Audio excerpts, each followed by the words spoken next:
here with me. So you can stand behind you and put my arms through your, like this. Yep. Okay, go ahead.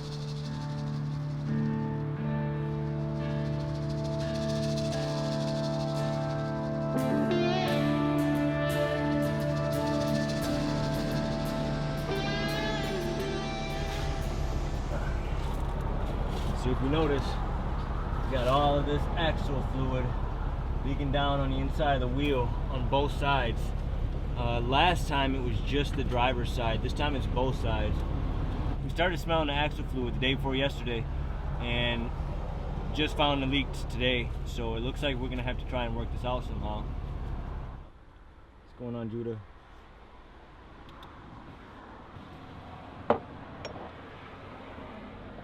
What are you up to? I'm making dinner. What are you making for dinner?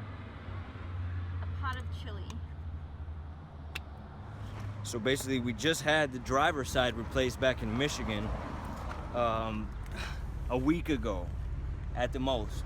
We can't take this across any borders. We need to get this figured out before we leave.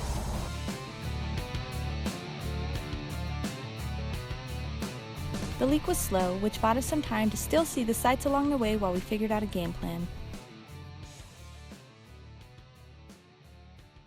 We're here at Niagara Falls. We got here last night, ate some dinner in the parking lot, and then we tried to stay the night. We looked up the hours and said they were open 24 hours, so we figured it wouldn't be a problem, but a cop came and knocked on our door at 2 in the morning and kicked us out. So we went and found a place to park and then came back this morning. And I think we got here just early enough to miss the crowds and enjoy the waterfalls, get a little bit of footage. I think we're kind of done now though. We're gonna go get some grub. And what's next? Move on. Hey dogs, dude. Trigger. Are you in Niagara Falls?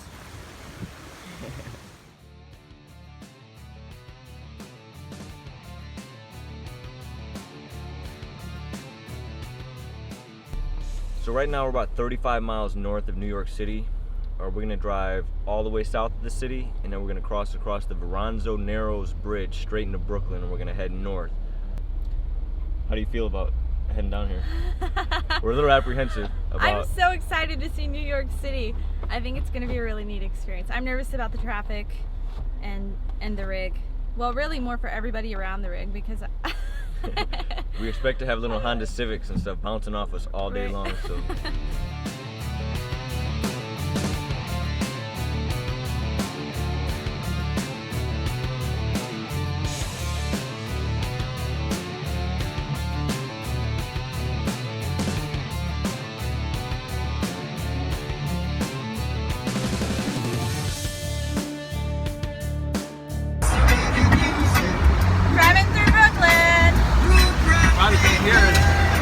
Loud down here, everybody can't even hear us on it. How you holding up, babe? Fine, no problem. Not too bad? No sweat. Yeah. Nothing compared to Black Bear.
So we just got done at the Captain Hook Lobster Bake here in Wells, Maine. It was delicious.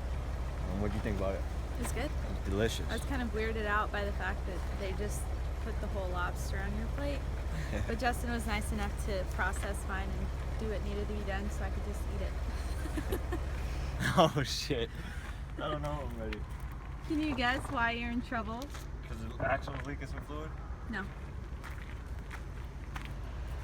So Justin's in big trouble right now. As you can see, there's a bug on my finger. As you can see, we have no gas cap. And this is the 4th time this month that Justin has lost the gas cap. Tell me about this. It's about the 4th time I lost a gas cap. 2 weeks. Has it even been 2 weeks? A week? I don't want to talk about it. I'm on my way inside to buy a gas cap right now because you can't seem to keep one on the car. So.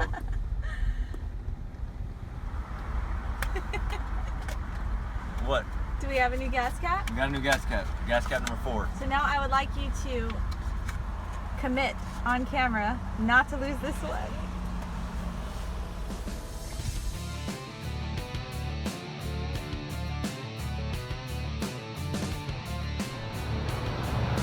So we just pulled into the Jeep dealership here in Waterville, Maine to have the Jeep looked at. They're putting it up on the hoist right now to make sure that it is the axle seals that are leaking.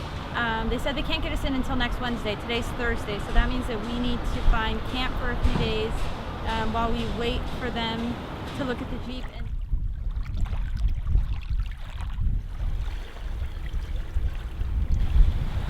So here we are. Maine. Best campsite we had so far, huh? Yeah, it's a great way to end our tour of the U.S. We've reached the last state.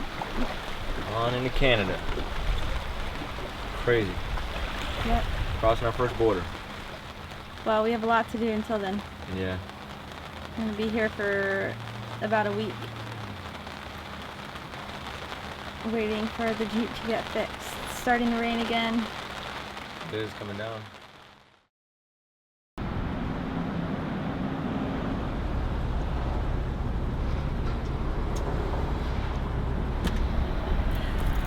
I'm not proud. I'm pulling things out of my packing cubes that I've worn multiple times for laundry day. Yeah, this is a new thing. So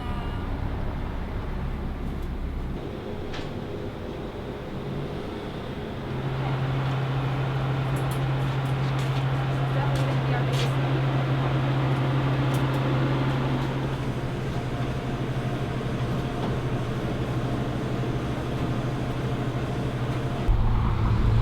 Well, Beth is inside, folding up our laundry. I'm out here trying to get our living space back in order. Pulled the mattress out, now we're lip rolling it, trying to get all the dog hair off it.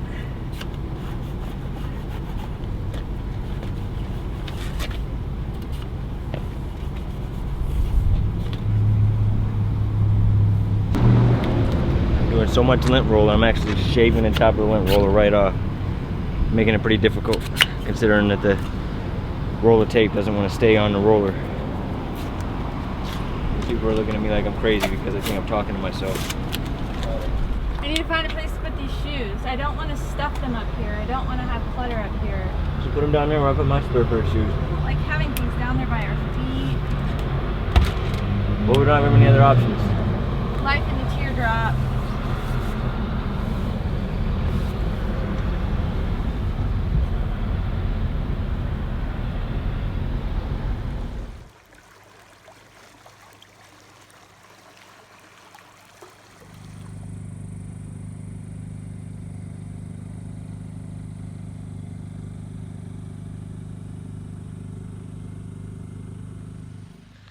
So we've been walking on the woods all day today, trying to find Tank. Last night we found this nice little campsite here in the Forks, Maine. We're way up in northern Maine, just about 50 miles south of the Canadian border. Last night about 8 o'clock, Tank got out of the truck. She was moseying around camp doing her thing like she usually does, going to the bathroom and such, and that was the last time we seen her. I was trying to find her before we went to bed, but it's hard to find a black cat in the dark. Didn't see her anywhere, so I ended up going to bed hoping that she'd just pop up, and she never did. So this morning we woke up early and we've been walking around the woods calling her all day, shaking her food bowl, haven't had any luck at all in finding her. All day she's been gone, about 24 hours now, and it's difficult not knowing where she is and if she's okay and what happened. This is hard. I don't even know how we're gonna recover from this. So it's 10:14. We're laying in bed. Tank has been missing for a solid 30 hours. We've all but had a funeral for her. 26 hours. We're like mourning her death. I yell out the window, "Hey Tank, come on home." Just one last effort before I close my eyes, turn off the light, and no sooner I turn off the light, we hear a little meow. Meow. Unbelievable. So we're all packed up and we're heading out from camp, and we never thought that we would be so glad to leave this amazingly beautiful campsite right on the water, but we are, because it's actually been miserable because we thought we lost our little Tank. But we're glad to say that we are gonna get on the road, and she's, I don't know if you can, right in her happy spot, ready to go. We are so grateful to have her back. We thought she was gone for good, which was just really difficult to even fathom. So we're on our way and everyone's here. We headed back to Waterville for a logistics day before having the Jeep repaired. We met a curious fellow who said, "Well, you've got everything, but I bet I've got one thing you don't." Indeed, he was right. We'd made sure we were prepared for every possible situation, except for a hood ornament competition. Steve was kind enough to invite us to his beautiful home in the Maine countryside to pick fresh raspberries, gather duck eggs, and camp out in the back corner of his beautiful property. We spent the evening with our new friends Steve, his wife Gail, and Bruce, dining on a lovely meal that Gail was so kind to prepare for us. Just driving over now to drop off the Jeep with the dealership. They're going to fix the axle seals for us. We're going to be without the Jeep for the day, but luckily our new friend Bruce Fowler, he looked out for us and got us a hotel room for cheap here at the Best Western in Waterville, Maine. So we'll be without the Jeep for the day, but we'll be in a nice air-conditioned hotel room, so it's not all bad. And when we get the Jeep back, we'll be ready to push. To our Jeep. So our trailer is lonesome in the parking lot. It looks so sad without the Jeep in front of it. But we'll only be here for one night. We should have our Jeep in a couple hours, and then we will head out in the morning. So we woke up this morning in Waterville, Maine at the Best Western. It was nice to sleep in a hotel room last night. We had some AC, nice beds.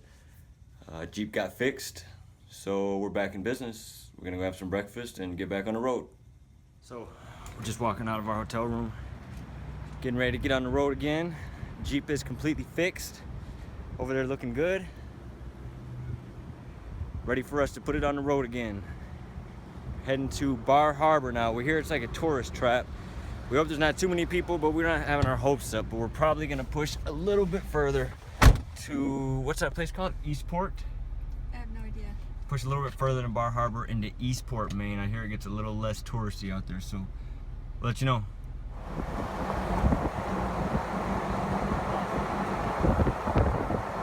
We're in Bar Harbor, and it looks like a gorgeous little town, but it's not very RV friendly. And even though we're not an RV, we're pretty long. And we do need special parking, so we're hoping that they do accommodate RVs somewhere in this town. We're on the search.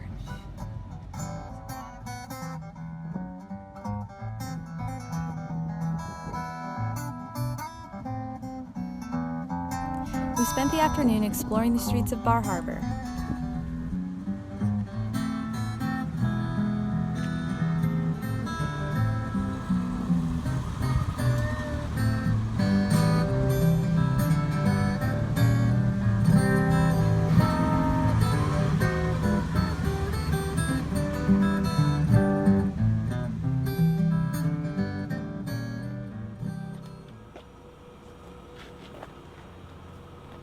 So we just pulled into Cialis, Maine.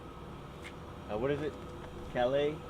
I'm Calais, calling it Maine. because I have no idea how else to. Yeah, C-A-L-A-I-S. That's how you spell it. That's where we're at. I'm not really sure what you call it, but anyways, we're just outside the border. Just right over there is Canada. I mean, less than a mile away. We're gonna hold up here for the night, and we're gonna try to get some logistics stuff done before we cross the border tomorrow. We got to get ready for our dogs to cross the border, get all their certificates out and everything, make sure that we cross with them legally. We're just gonna hold up here for the night, maybe get a little work done. Beth's behind me cooking some lunch right now. What are you making, love? You gotta talk this one. I'm making salads with chicken, and Justin gets a grilled cheese. Oh, and we're gonna have pineapple. So, there you have it. We'll see you in Canada. So we're eating duck eggs for breakfast. We got these from our new friend Steve and Gail, who were so kind to invite us to their house and give us a place to camp, give us fresh raspberries and fresh duck eggs, and yeah, so we're eating our duck eggs this morning and we're enjoying them. They're pretty good.